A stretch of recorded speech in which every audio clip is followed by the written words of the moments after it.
ग्रहण काल में सर्वाधिक कुप्रभाव गर्भवती महिला गर्भस्थ शिशु मानक उपरे पड़िଥାଏ। गर्भावस्था शिशुर विकास समय मुखर तंतु माने संयुक्त होई न पारिबारु एही रोग होइଥାଏ। एगुड़िक एक प्रकार जन्मगत दोष जोगु हुए। एहार कारण एपर्यंत भी अजणा होइक रहिछि। केतेक अवस्था एही रोग हेबार सहायक हुअंती, यथा गर्भावस्था धूम्रपान, डायबिटीज, वयसाधिक माँ और बात निमंते व्यवहृत केतेक औषध रही। अधिकांश समय गर्भावस्था अल्ट्रासोनोग्राफी साहाय्य एही रोग धरा पड़े। एणु ग्रहण समय गर्भवती महिला मानकु बहुत सावधानता अवलंबन करने आवश्यक।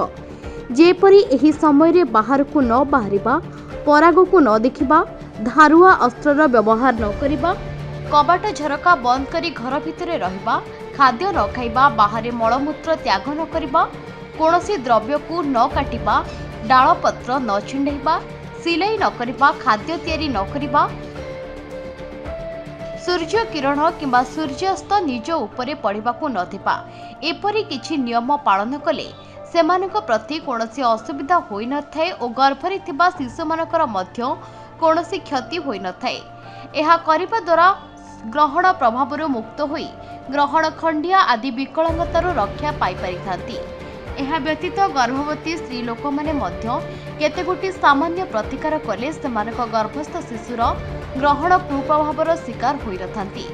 यथा प्रथमटी हेउछि सेमाने जेतेबेले खाद्य ग्रहण करूछंती बा पानीय ग्रहण करूछंती सेथिरे 2-3टी तुलसी पत्र छिंडाई पकांतु एवं किछि समय रखिबा परे खाद्य पानीय ग्रहण करिबा द्वारा कोनोसी असुविधा होई नथाय।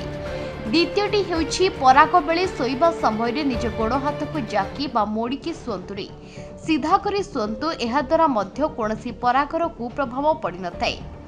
तृतीयटी हेउछि ग्रहण समय जो माने न सोई चाहिबार आवश्यकता अछि सेमाने निज पाखरे एक नड़िया किंबा तुलसी पत्र रखिपारिबे। शिवंक मंत्र बा सूर्यंक गायत्री जप करिबा द्वारा सेमानक उपरे मध्य कोनोसी कुप्रभाव पड़ेनी। चतुर्थटी हेउछि ग्रहण लागिबा समय पादरू मुंड पर्यंत मापिकी निज उच्चतार एक धला सूता को छिंडे घरर वायु कोणरे बांधी दियंतु। ग्रहण परे एहाकु जलरे भसाइबा द्वारा ग्रहण जनित कुप्रभाव खंडित होइथाय।